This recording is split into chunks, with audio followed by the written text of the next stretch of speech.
જય સ્વામિનારાયણ. શ્રી સ્વામિનારાયણ ગુરુકુલ રાજકોટ સંસ્થાન આયોજિત SGIS ઓનલાઈન એજ્યુકેશનમાં હું સંજય રાવલ આપનું હાર્દિક સ્વાગત કરું છું. વિદ્યાર્થી મિત્રો, આજનો વિષય છે ગણિત. ધોરણ 6માં ગણિત વિષયની અંદર ભૂમિતિના પાયાના ખ્યાલો જે છે એ અગાઉના લેક્ચર્સમાં આપણે શીખી ગયા. સ્વાધ્યાય 4.1 એનો પહેલો પ્રશ્ન જોઈ ગયા. હવે આપણે સ્વાધ્યાય 4.1 એનો બીજો પ્રશ્ન જોઈએ તો આપણને એની અંદર આપેલું છે કે આપેલા 4 મૂળાક્ષરો જે છે એમાં દરેક વખતે માત્ર 2 મૂળાક્ષરોનો ઉપયોગ કરી અને આપેલ શક્ય તેટલી રીતે નામ લખો. વિદ્યાર્થી મિત્રો, અહીંયા આપણને આપેલા છે ABC અને D રેખા આપેલી છે. તો આ રેખાના નામ જે છે એ આપણે કેટલી રીતે લખી શકીએ? તો એ નામ જે છે આપણે 12 રીતે લખી શકીએ. કેટલી રીતે? 12 રીતે લખી શકીએ. તો કેવી રીતે? તો કે પેલા એ બિંદુ લઈએ, એ બિંદુ લઈએ,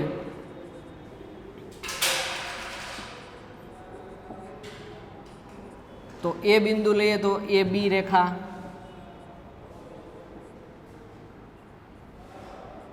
AC રેખા અને AD રેખા. ત્યાર પછી બી બિંદુ લઈએ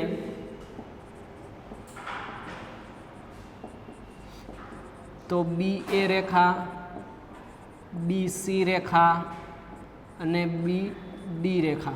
એવી જ રીતે આપણે C બિંદુ લઈએ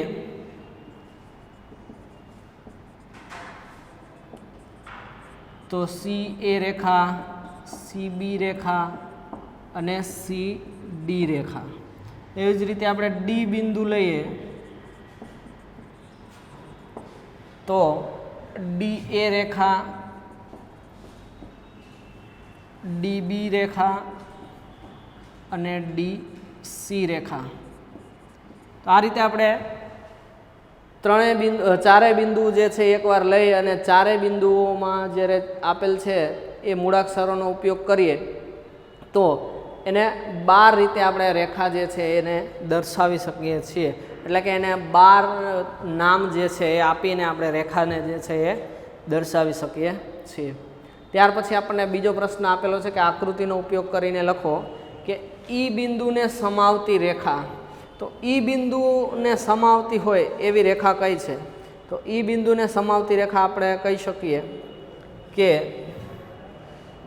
રેખા AE અને રેખા FE, જેની અંદર ઈ બિંદુ જે છે સમાયેલું છે. તમે જોઈ શકો છો AE રેખા, પછી આપણે BE રેખા, પછી BD રેખા લઈએ તો એની અંદર ઈ બિંદુ જે છે આપણને સમાવતું નથી. પણ આ આપણે AE રેખા લઈએ તો આ AE રેખા અને EF રેખા અથવા તો BE રેખા લઈએ અને DE રેખા લઈએ તો એની અંદર આપણને બિંદુ જે છે એ E જે છે એ આપણને મળશે.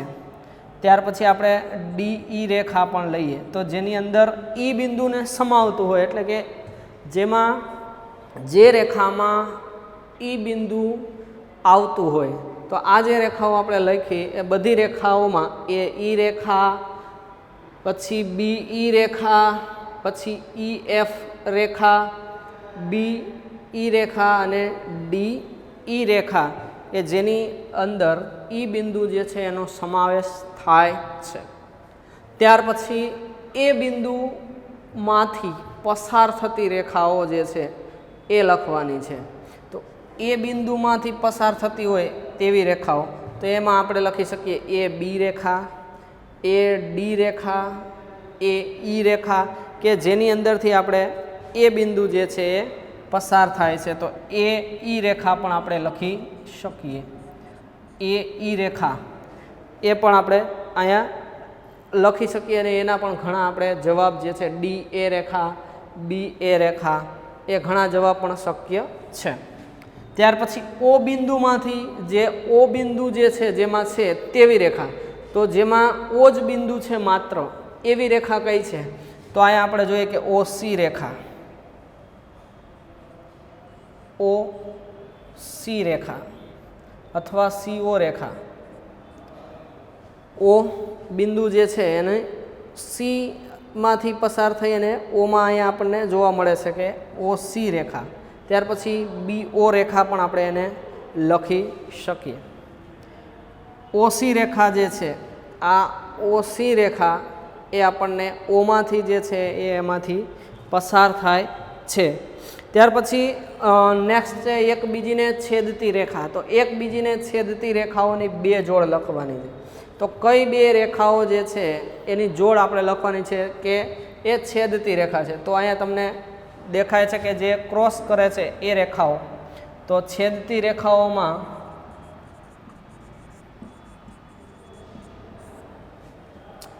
કઈ રેખાઓ થશે? પહેલા તો કે AE રેખા અને OC રેખા. ત્યાર પછી આપણે FE રેખા, FE રેખા, FE રેખા જે છે એ FE રેખાને બીજી કઈ રેખા છેદે છે? તો કે એને આપણે DE રેખા પણ લખી શકીએ અથવા તો BE રેખા પણ લખી શકીએ અથવા એને AE રેખા પણ આપણે લખી શકીએ છીએ.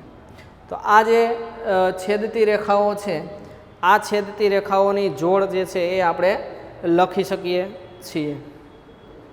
તો આ રીતે આકૃતિનો ઉપયોગ કરીને આપણે પ્રશ્નો જે છે એ પ્રશ્નોના જવાબ એ સમજીને વ્યવસ્થિત આકૃતિને સમજી અને એના પ્રશ્નો જે છે એ આ રીતે લખી શકીએ છીએ. ત્યાર પછીનો પ્રશ્ન નંબર 4 જોઈએ તો કે કેટલીક રેખાઓ જે છે એ પસાર થાય છે એક બિંદુમાંથી અને બે બિંદુમાંથી, એક બિંદુમાંથી અને બે બિંદુમાંથી.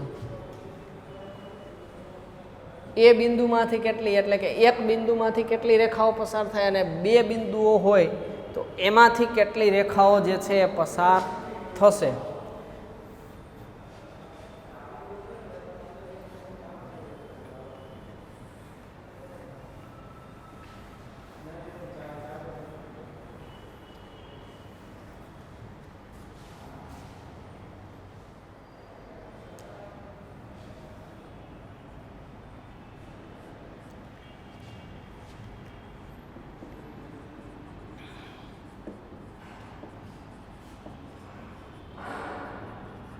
કેટલી રેખાઓ પસાર થશે? એમાં એ છે એવું કહે છે કે એક બિંદુમાંથી, એક બિંદુ જે છે એક બિંદુમાંથી કેટલી રેખાઓ પસાર થશે અને બી એવું કહે છે કે બે બિંદુમાંથી કેટલી રેખા પસાર થશે. એક બિંદુમાંથી ભાઈ આપણે જોઈએ તો કે એક જ બિંદુમાંથી પસાર થતી એવી અસંખ્ય રેખાઓ જે છે એ આપણને મળે છે. તો એનું આપણે એક બિંદુ લઈએ, આપણે આ બિંદુ લીધું છે બરાબર. આ બિંદુમાંથી પસાર થતી હોય એવી રેખાઓ આપણે લઈએ તો જે કે છે અસંખ્ય રેખાઓ જે છે આમાંથી પસાર થશે.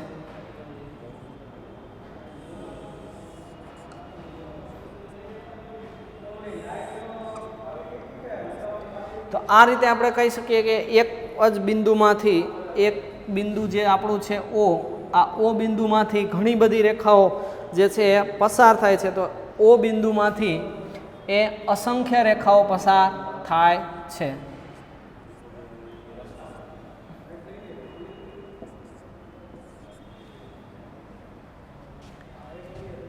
તો કે O બિંદુમાંથી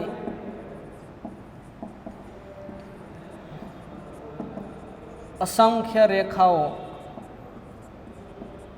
પસાર થાય છે. એટલે કે એક જ બિંદુ હોય, એક જ બિંદુ એટલે કે O બિંદુમાંથી અસંખ્ય રેખાઓ જે છે એ પસાર થાય છે. તો પેલો જે એ છે એનો જવાબ આપણે એમાં લખી શકીએ કે એક બિંદુમાંથી અસંખ્ય રેખાઓ જે છે પસાર થાય છે. ત્યાર પછી બે બિંદુમાંથી કેટલી રેખાઓ પસાર થાય? તો અહીંયા આપણને બે બિંદુઓ આપેલા હોય, અહીંયા બે બિંદુમાંથી આપણે પસાર કરીએ રેખા તો આપણને કઈ રેખા મળી? કેટલી રેખા મળી? એક. તો બે બિંદુમાંથી કેટલા? બે બિંદુમાંથી એક અને માત્ર એક જ રેખા, એક અને માત્ર એક જ રેખા એ મળે છે. તો કે બે બિંદુ હોય તો એમાંથી આપણને કેટલી રેખા મળે? એક અને માત્ર એક જ રેખા જે પસાર થાય છે. એટલે કે બે બિંદુ હોય તો એમાંથી એક રેખા પસાર થાય, અને જો એક જ બિંદુ હોય તો એમાં અસંખ્ય રેખાઓ જે છે એ પસાર થતી હોય છે. ત્યાર પછી આપણે આગળ જોઈએ પ્રશ્ન નંબર 5. એમાં દરેક પરિસ્થિતિને અનુરૂપ કાચી આકૃતિ દોરો. હવે આપણને પરિસ્થિતિ આપેલી છે અને એ પરિસ્થિતિ ઉપરથી આકૃતિ દોરવાનું કહ્યું છે. તો આપણને એ પરિસ્થિતિઓ વિશે ખ્યાલ આવશે અને એ પ્રમાણે આકૃતિ જે છે આપણે દોરીશું.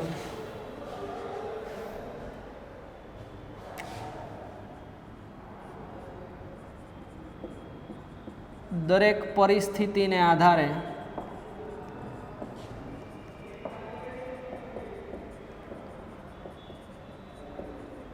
આકૃતિ દોરો. તો અહીં આપણને એ પરિસ્થિતિ આપેલી છે કે બિંદુ પી એ રેખા રેખાખંડ AB પર છે. ત્યાર પછી બી કિરણ રેખા XY અને રેખા PQ રેખા XY અને રેખા PQ એમમાં એટલે કે એમ બિંદુમાં છેદે છે. એમ બિંદુમાં છેદે છે. આપણે એવું પણ લખી શકીએ અહીંયા એમ બિંદુમાં છેદે છે. રેખા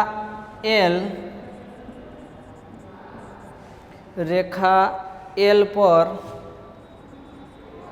E અને F બિંદુ છે, પણ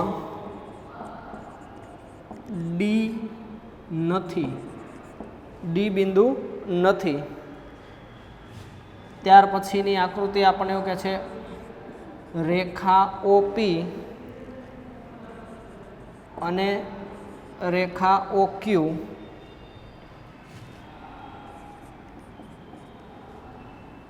બિંદુ ઓમાં મળે છે, એટલે કે છેદે છે. તો ચાર આકૃતિઓ જે છે આપણે પરિસ્થિતિને આધારે ચાર આકૃતિઓ જે છે એ દોરવાનું કહ્યું છે. તો પહેલાં આપણને એવું કીધું છે કે બિંદુ પી એ રેખાખંડ AB પર છે. તો અહીં આપણે એની આકૃતિ દોરી શકીએ. રેખાખંડ AB બંને છેડાના બિંદુઓ છે તો જ આપણો રેખાખંડ AB થશે. એની ઉપર P બિંદુ છે તો કોઈ પણ જગ્યાએ આપણે P જે છે એ દર્શાવી શકીએ છીએ, કારણ કે રેખાખંડ AB પર P બિંદુ જે છે એ આવેલું છે. ત્યાર પછી આપણને કહ્યું છે કે XY અને PQ બંને રેખાઓ જે છે શેમાં M બિંદુમાં છેદે છે. તો છેદતી રેખાઓ જે છે એ આપણે X અને Y રેખા XY રેખા PQ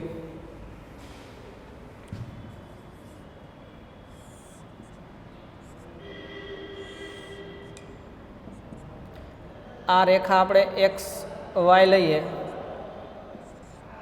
આ રેખા આપણે PQ લઈએ, તો છેદ બિંદુ જે છે એને M દર્શાવીએ તો આકૃતિ જે છે આપણે આ રીતે દોરી શકીએ. ત્યાર પછી ત્રીજી આકૃતિ જે છે એ રેખા L પર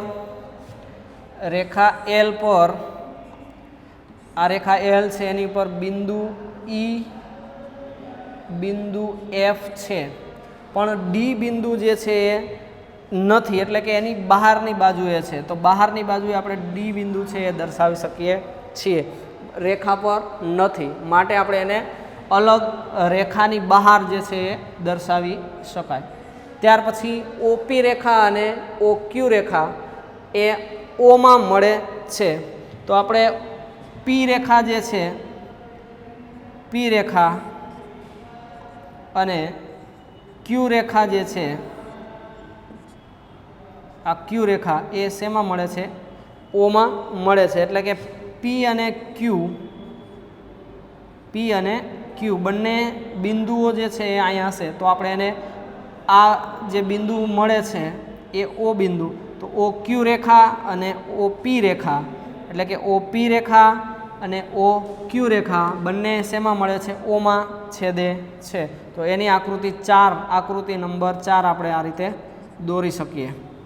તો વિદ્યાર્થી મિત્રો, આપણને આવી પરિસ્થિતિ આપેલી હોય અને પછી આકૃતિ દોરવાનું કહ્યું હોય અથવા તો આકૃતિમાંથી પ્રશ્ન પૂછેલા હોય તો એ આકૃતિમાંથી આપણને પ્રશ્નના જવાબ છે આવડવા જોઈએ. ત્યાર પછીનો પ્રશ્ન નેક્સ્ટ લેક્ચર્સની અંદર આપણે જોઈશું કે પ્રશ્ન 6 એ આપણે આવતા નેક્સ્ટ વિડીયોમાં લેશું. તો વિદ્યાર્થી મિત્રો, વિડીયો ગમે તો લાઈક કરો, શેર કરો અને અમારી SGS ચેનલને સબસ્ક્રાઈબ કરો. જય સ્વામિનારાયણ.